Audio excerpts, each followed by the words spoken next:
Hello everyone, this is Arun, optometrist.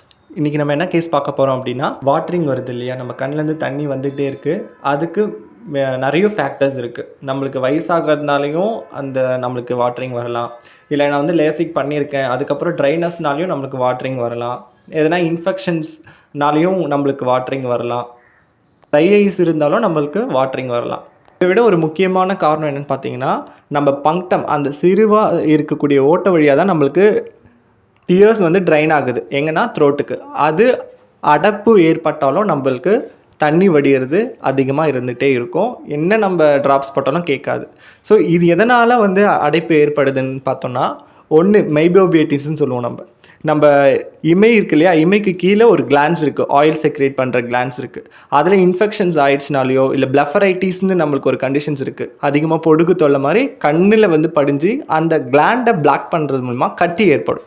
அந்த கட்டி ஏற்பட்டுச்சுன்னா என்ன நடக்கும்னா, இது பிளாக் ஆகிறதுக்கு வாய்ப்பு இருக்குது. அப்போது தண்ணி கண்ணீர் அது உள்ளே போகாமல் நம்மளுக்கு வெளியே வரும். ஸோ இது ஒரு ரீசன். இன்னொன்று டாக்ரியோ சிஸ்டைட்டிஸ்ன்னு சொல்லுவோம். அப்படின்னா நம்ம கண்ணில் இருந்து உள்ளே போகிற அந்த நீர் பையில் எதனா ஒரு இன்ஃபெக்ஷன்ஸ் ஆகிட்டு உள்ளவே நம்மளுக்கு சீழ் கொடுத்தா மாதிரி அடைப்பு ஏற்பட்டாலும் கண்ணீர் உள்ளே போகாது. நம்ம அந்த பங்க்டம் சொன்னோம் இல்லையா, சிறுதுளை, அது வழியாக போகாமல் வெளியவே வந்துக்கிட்டு இருக்கோம். ஸோ இதுக்கு நம்ம என்ன பண்ணணும் அப்படின்னா, சிரஞ்சிங்கிற ஒரு மெத்தட் இருக்குது. ஸோ ஃபஸ்ட்டு நம்ம ஈஸியாக நம்ம கிளினிக்கலாக பண்ணுறது சிரஞ்சிங். இதுக்கப்புறம் ஜான்ஸ் டை டெஸ்ட்டு, இந்த மாதிரி நிறைய டெஸ்ட் இருக்குது. பட் நம்ம ப்ராக்டிக்கலாக பண்ணுறது சிரஞ்சிங்கிற மெத்தட் தான் நம்ம பண்ணுறோம். இன்றைக்கும் நம்ம அதுதான் பண்ண போகிறோம் பேஷண்ட்டுக்கு. பேஷண்ட் கிட்ட என்ன கம்ப்ளைண்ட் கேட்டிருந்தோம். அவங்க எனக்கு ரொம்ப நாளாக வாட்டரிங் இருக்குன்னே சொல்லிட்டு இருந்தாங்க. அசோசியேட் எதனா நாங்கள் சிஸ்ட் இருக்கா அது எல்லாமே எவாலுவேட் பண்ணோம், ட்ரையாக இருக்கான்ட்டு. எதுவுமே இல்லை, ஆனால் உங்களுக்கு வாட்டரிங்காக இருக்குது, லாஸ்ட் ஒரு 3 வீக்ஸாக வாட்டரிங் இருக்குதுன்னு சொல்லிட்டு இருந்தாங்க. ஸோ நெக்ஸ்ட்டு நம்ம என்ன ப்ரொசீட் பண்ணோன்னா, as I told, we have to do syringing test to patient. நம்மளுக்கு தேவையான பொருள் என்னென்னா, ஒரு syringe, needle, saline water, then paracaine. Paracaine எதுக்குன்னா, உங்களுக்கு பெயின் சென்சேஷன் இல்லாமல் போடுறதுக்காக நம்ம பேராக்கைன் யூஸ் பண்ணணும். இப்போது சலைன் வாட்டரை ஒரு நீடில் வழியாக எடுத்துகிட்டு அந்த கெனாலி குழி, அந்த வளைஞ்சா மாதிரி இருக்கு இல்லையா, அந்த கெனாலி குழி போட்டுட்டு தான் நம்ம இந்த ப்ரொசீஜரை பண்ண போகிறோம். இப்போ அந்த சிறிய தொலை இருக்குது இல்லையா, அது லோயர் லிட்லேயும் இருக்கும், அப்பர் லிட்லேயும் இருக்கும். ஸோ மோஸ்ட்லி நம்ம லோயர் லிட்லேயே பண்ணிவிடுவோம். எப்போ அப்பர் லிட்டில் பண்ணுவோம் அப்படின்னா, சப்போஸ் அது ரொம்ப நேரவாக இருக்குது, இல்லை நம்மளால் உள்ள நீடில் இன்சர்ட் பண்ண முடியல, பிளாக்டாக இருக்குது அப்படின்னா, அந்த சமயத்தில் we can do syringing in upper lid. Patient மேலேயே பார்த்துட்ருக்கணும். நம்ம அந்த கெனாலி குழி இருக்கு இல்லையா, அது ஜஸ்ட் லைட்டாக உள்ளே இன்சர்ட் பண்ணிவிட்டு நெக்ஸ்ட் நம்ம மூக்கு சைடாக டேர்ன் பண்ணிக்கணும், நேசல் சைடாக டேர்ன் பண்ணிவிட்டு then we have to inject that.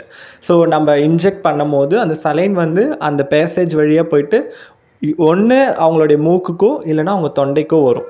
So அப்படி வந்துடுச்சுன்னா தட் பேஷண்ட் இஸ் பேட்டன்ட், அதாவது நார்மலாக இருக்காங்கன்னு அர்த்தம். இல்லை நம்ம ஃபோர்ஸாக கொடுக்குற வாட்டர் இட்ஸ் கம் ரிட்டன்னா that patient had some obstruction in the nasolacrimal duct. இப்போ நம்ம சப்போஸ் சிரஞ்சிங் பண்ணிவிட்டு அதில் நார்மலாக தான் இருக்குது அப்படின்னா கண்டிப்பாக அது ஏஜ் ரிலேட்டடாக தான் இருக்கும். இது எப்படி ரெக்டிஃபை பண்ண போகிறோன்னு பார்த்தோம் அப்படின்னா, டெய்லி ஒரு 2 minutes கண்ணை நல்லா இறுக்கி மூடிட்டு நீங்கள் ஒரு 10 கவுண்ட் பண்ணணும். 10 கவுண்ட்ஸ் பண்ணதுக்கப்புறம் பொறுமையாக ரிலாக்ஸ் பண்ணணும். இதே மாதிரி நீங்கள் ரிப்பீட் பண்ணிங்க 2, 3, 4ன்னு கண்ணை மூடிட்டு பண்ணிவிட்டு லாஸ்ட்டில் பொறுமையாக ரிலாக்ஸ் பண்ணணும். இந்த மாதிரி நீங்கள் பண்ணிங்க அப்படின்னா இங்கே இருக்கக்கூடிய மசில்ஸ் நல்ல ஒரு ஸ்டிஃப்னஸ் ஆகிட்டு நேரவாக இருந்தாலும் அது ஓப்பன் ஆகிடும். நம்ம இன்ஜெக்ட் பண்ணுற தண்ணி திருப்பி வெளியே வருது, கண்ணுக்குலேருந்து வெளியே வருது அப்படின்னா அவங்களுக்கு ஏதோ அடைப்பு இருக்குதுன்னு அர்த்தம். இது நம்ம கிளியர் பண்ணணும் அப்படின்னா, ஒன்று அகைன் மறுபடியும் ஃபோர்ஸாக கொஞ்சம் கொடுத்து பார்ப்போம். மைல்டு அடைப்பு இருந்துச்சுன்னா அது தொண்டைக்கோ மூக்குக்கோ வந்துடும், நோ இஷ்யூஸ். இல்லை கொஞ்சம் அதிகமாகவே இருக்குது அப்படின்னா, பிளாக் எதனால் நடந்திருக்குன்னு பார்த்துட்டு ஃபர்தர் ட்ரீட்மெண்ட் மொடாலிட்டி நம்ம ஸ்டார்ட் பண்ணுவோம். ஒரு சில டைமில் நம்மளுக்கு பார்ஷியல் அமௌண்ட்டில் தான் இருக்குது அப்படின்னா இன்னும் மைனர் ப்ரொசீஜர்ஸ் இருக்குது, பலூன் கேத்தட்டர் டைலேஷன்லாம் இருக்குது. இந்த மாதிரி மைன்யூட்டாக நம்ம பண்ணக்கூடிய விஷயம் பண்ணிவிட்டு அது பிளாக் ரிமூவ் ஆகுதான்னு பார்ப்போம். இல்லை நிறைய இன்ஃப்ளமேஷன்ஸ் உள்ளே இருக்குது, நம்ம வி ஹாவ் டு ரிமூவ் அப்படின்னா வி ஹாவ் டு டூ டாக்ரியோசிஸ்டோ ரினோஸ்டமின்ற ஒரு சர்ஜரி பண்ணி முடிச்சிக்கலாம். ஸோ இதுக்கு எல்லா பிளானுக்கும் முன்னாடியும் we have to consult with ophthalmologist. Then they will decide either we have to do surgery or வேறு என்ன மொடாலிட்டி யூஸ் பண்ணுவாங்கன்னு அவங்க தான் பார்ப்பாங்க. So thank you so much. நம்ம நெக்ஸ்ட் வீடியோவில் பார்க்கலாம்.